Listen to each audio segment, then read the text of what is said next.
إن الحمد لله نحمده ونستعينه ونستغفره ونعوذ بالله من شرور أنفسنا ومن سيئات أعمالنا من يهده الله فلا مضل له ومن يضلل فلا هادي له وأشهد أن لا إله إلا الله وحده لا شريك له وأشهد أن محمدا عبده ورسوله يا أيها الذين آمنوا اتقوا الله حق تقاته ولا تموتن إلا وأنتم مسلمون أما بعد فإن خير الحديث كتاب الله وخير الهدي هدي محمد صلى الله عليه وسلم وشر الأمور محدثاتها وكل محدثة بدعة وكل بدعة ضلالة وكل ضلالة في النار.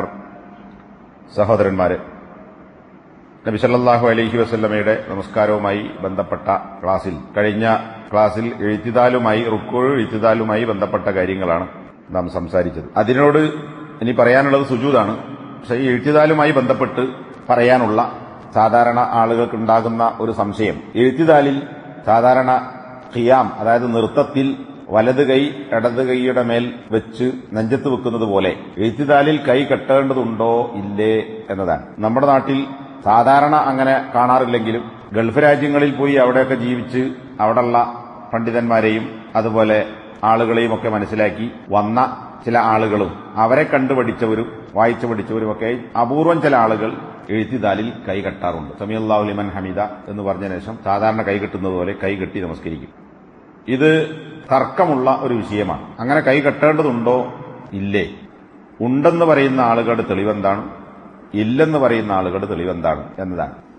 ഇങ്ങനെയുള്ള പല വിഷയങ്ങളിലും അഭിപ്രായ വ്യത്യാസങ്ങൾ ഉണ്ടാകാനുള്ള കാരണം വ്യക്തമായ ഹദീസുകൾ വരാതിരിക്കുകയോ അല്ലെങ്കിൽ വന്ന ഹദീസുകൾ സഹീഹാണോ ദഈഫാണോ എന്ന വിഷയത്തിൽ പണ്ഡിതന്മാർക്കിടയിൽ തർക്കവും ഉണ്ടാകുമ്പോഴാണ് ഇത്തരം അഭിപ്രായ വ്യത്യാസങ്ങൾ ഉണ്ടാകുന്നത്.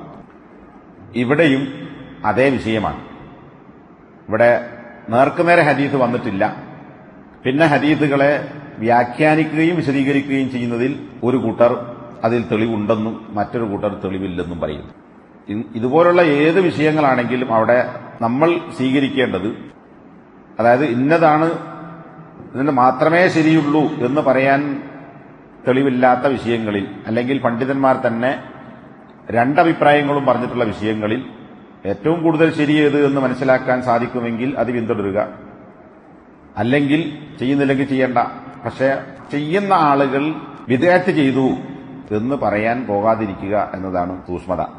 അപ്പൊ ഇവിടെ അടിക്കുറിപ്പായി റുക്കൂയിൽ നിന്ന് എഴുത്തിദാലിലേക്ക് വരുമ്പോൾ ചെയ്യേണ്ട കാര്യങ്ങൾ പറയുന്ന കൂട്ടത്തിൽ അതിന്റെ അടിക്കുറിപ്പായി ഷെയ്ഖ് നാസറുദ്ദീൻ അൽബാനി ഈ കാര്യം ഇവിടെ സൂചിപ്പിച്ചിട്ടുണ്ട്. അദ്ദേഹത്തിന്റെ വീക്ഷണം എഴുത്തിദാലിൽ കൈ കെട്ടേണ്ടതില്ല എന്നാണ്. കൈ കെട്ടേണ്ടതില്ല എന്ന് മാത്രമല്ല, കൈ കെട്ടുന്നത് യാതൊരു തെളിവുമില്ലാത്തതിനാൽ അത് ബിദ്അത്താണ് എന്ന അഭിപ്രായക്കാരാണ് ഷെയ്ഖ് നാസറുദ്ദീൻ അൽബാനി. അതേസമയം മറ്റു ചില സലഫി പണ്ഡിതന്മാർ, ഷെയ്ഖ് മുഹമ്മദ് ബിൻ സാലിഹ് അൽ ഉസൈമീൻ, അതുപോലെ തന്നെ ഷെയ്ഖ് ഇബ്നു ബാസ് റഹിമഹുമുള്ള, ഇവരെ പോലുള്ള പണ്ഡിതന്മാർ എഴുത്തിദാലിൽ കൈ കെട്ടണം അല്ലെങ്കിൽ കെട്ടാവുന്നതാണ്, അതാണ് സുന്നത്ത് എന്ന് അഭിപ്രായപ്പെട്ടിട്ടുണ്ട്. അപ്പൊ അതിന്റെ വളരെ ചുരുക്കി രണ്ട് പക്ഷത്തിന്റെയും തെളിവുകൾ നമുക്കൊന്ന് പരിശോധിച്ച് നോക്കാം. നേരത്തെ കഴിഞ്ഞ ക്ലാസ്സിൽ നമ്മൾ വായിച്ച റുക്കൂയിൽ നിന്ന് എഴുത്തിദാലിലേക്ക് വന്നാൽ നീ റുക്കൂയിൽ നിന്ന് തല ഉയർത്തിയാൽ നിന്റെ മുതുകിനെ നീ നേരെ നിർത്തണം, നിന്റെ തലയെ നീ ഉയർത്തുകയും ചെയ്യണം. ഓരോ സന്ധികളും അല്ലെങ്കിൽ എല്ലുകളും അതിന്റെ യഥാസ്ഥാനങ്ങളിലേക്ക്, ആ സന്ധികളിലേക്ക് തിരിച്ചെത്തുന്നതുവരെ. ഈ ഹദീസിന്റെ അടിക്കുറിപ്പിലാണ് ഷെയ്ഖ് അൽബാനി ഇക്കാര്യം വിശദീകരിച്ചത്. അദ്ദേഹം പറയുന്നത്, ഈ ഹദീസ് വെച്ചുകൊണ്ട് ചില ആളുകൾ എഴുത്തിദാലിൽ കൈകെട്ടണം എന്ന് പറഞ്ഞിട്ടുണ്ട്. എന്നാൽ ഈ ഹദീസിൽ അതിന് തെളിവില്ല. ആദ്യം തെളിവില്ല എന്ന് പറയുന്നതിന് എന്തൊക്കെ ന്യായങ്ങളാണ്, തെളിവുകളാണ് ഷെയ്ഖ് അൽബാനി പറയുന്നത് എന്ന് ചുരുക്കി പരിശോധിച്ചാൽ, എഴുത്തിദാലിൽ കൈകെട്ടണം എന്ന് ഇപ്പറഞ്ഞ ഹദീസ്, ഇവിടെ ഈ വായിച്ച ഹദീസ് ഉണ്ടല്ലോ, റുക്കൂയിൽ എഴുത്തിദാലിലേക്ക് വന്നാൽ മുതുക് നേരെയാക്കുക, നമ്മൾ വളഞ്ഞിട്ടാ നിന്നില്ല. റുക്കൂയിൽ എഴുത്തിദാലിലേക്ക് വരുമ്പോൾ എഴുത്തദല തന്നെ തന്നെ നേരെ ചൊവ്വേ നിൽക്കുക എന്നാണ്. അപ്പൊ നമ്മൾ വളഞ്ഞു നിൽക്കുന്ന അവസ്ഥയിലും തല പൊക്കി നേരെ നിൽക്കണം എന്നാണ് പറയുന്നത്. ഇതുമായി ബന്ധപ്പെട്ട ഒരുപാട് ഹദീസുകളുണ്ട്. ആ ഹദീസുകളിൽ എവിടെയും എന്ത് പറയുന്നില്ല, കൈ കെട്ടണം എന്ന് പറഞ്ഞിട്ടില്ല. അതുകൊണ്ട് തന്നെ ഈ ഹദീസിൽ നിന്ന് അങ്ങനെ മനസ്സിലാക്കാൻ സാധിക്കുകയില്ല എന്നാണ് ഷെയ്ഖ് നാസിറുദ്ദീൻ അൽബാനി പറയുന്നത്. പിന്നെ ഈ വിഷയങ്ങളൊക്കെ വന്നിട്ടുള്ളത് തെറ്റായി നമസ്കരിച്ചവനെ നബി തിരുത്തി പറഞ്ഞുകൊടുത്ത ഹദീസ് മുസീഇ സ്വലാ. ഇത് നമ്മൾ എത്രയോ വട്ടം ഈ ക്ലാസ്സിൽ ആവർത്തിച്ചിട്ടുണ്ട്. തെറ്റായി നമസ്കരിച്ചവനെ സംബന്ധിച്ച ഹദീസ്, ആ ഹദീസിലാണ് ഈ കാര്യം പറയുന്നത്. അപ്പൊ ഈ ഹദീസിൽ അങ്ങനെ ഉണ്ട് എന്നാണ് പറയുന്നത്. പക്ഷെ ഈ ഹദീസ് പല റിവായത്തുകളിൽ വന്നിട്ടുണ്ട്. ഒരൊറ്റ റിവായത്തിലും നബി സല്ലല്ലാഹു അലൈഹി വസല്ലമ ആ ആളോട് ഇഴ്തിദാലിൽ കൈകെട്ടണം എന്ന് പറഞ്ഞിട്ടില്ല. ഇഴ്തിദാലിൽ കൈകെട്ടണം എന്ന് മാത്രമല്ല, ഖിയാമിൽ കൈകെട്ടണം എന്ന് പറഞ്ഞിട്ടില്ല. ഫാത്തിഹ സൂറത്ത് ഓതുമ്പോൾ കൈകെട്ടണം പറഞ്ഞിട്ടില്ല. അപ്പോ അവിടെ അങ്ങനെ പറഞ്ഞിട്ടുണ്ടെങ്കിലല്ലേ ഖിയാമിൽ കൈകെട്ടലുണ്ട്. അപ്പൊ റുക്കൂവിന് ശേഷം ഇഴ്തിദാലിലേക്ക് വരുമ്പോഴും അതേ രീതി തന്നെയാണ് സ്വീകരിക്കേണ്ടത് എന്ന് ഈ ഹദീസ് മനസ്സിലാക്കാൻ പറ്റുക. അപ്പൊ അതില്ല, ഏതില്ല, ഫാത്തിഹ ഓതുന്ന സമയത്ത് കൈകെട്ടണം എന്ന് ഈ തെറ്റായി നമസ്കരിച്ച ആളോട് പറയുന്നിടത്ത് എവിടെയും പറഞ്ഞിട്ടില്ല.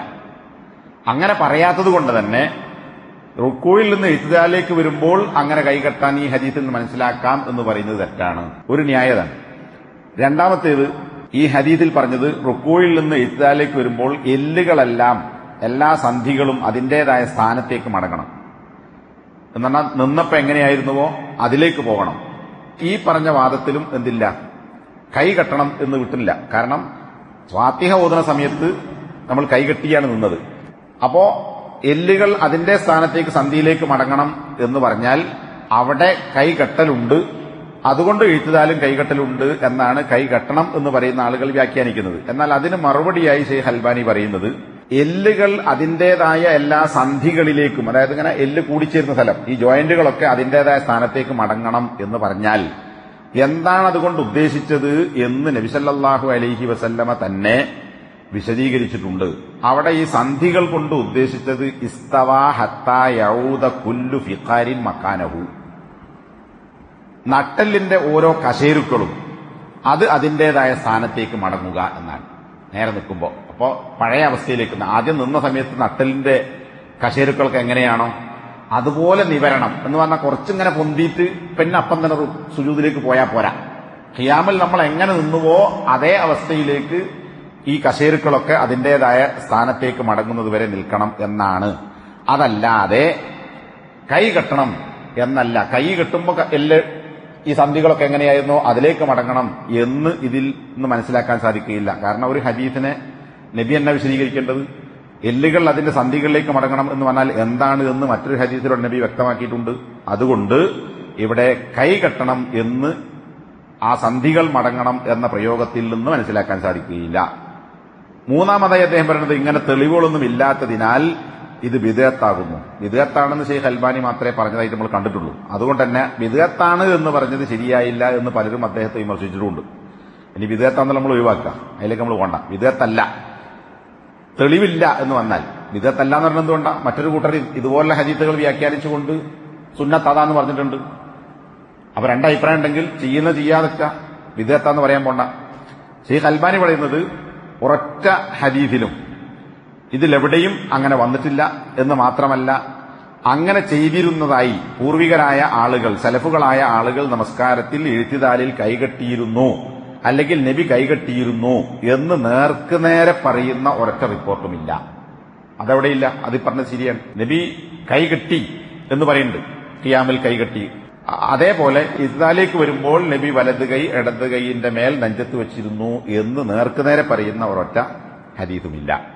നാലാമത്തത്, ഇമാം അഹ്മദ് റഹിമഹുല്ല, അഹ്മദ് ബിൻ ഹംബൽ, അദ്ദേഹം പറഞ്ഞ ഒരു വാചകമുണ്ട്. അത് നബിന്റെ വാക്കല്ല.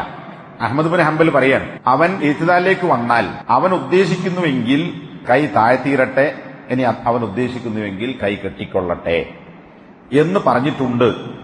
ഇത് കെട്ടണം എന്ന് പറയുന്ന ആളുകൾ തെളിവാക്കുന്നതാണ്. കാരണം അങ്ങനെ പറഞ്ഞിട്ടുണ്ടല്ലോ. എന്നാൽ ഷെയ്ഖ് അൽബാനി പറയുന്നത് ഇത് ഒന്ന് നബിന്റെ വാക്കല്ല, അഹ്മദ് ബിൻ ഹംബലിന്റെ വാക്കാണ്.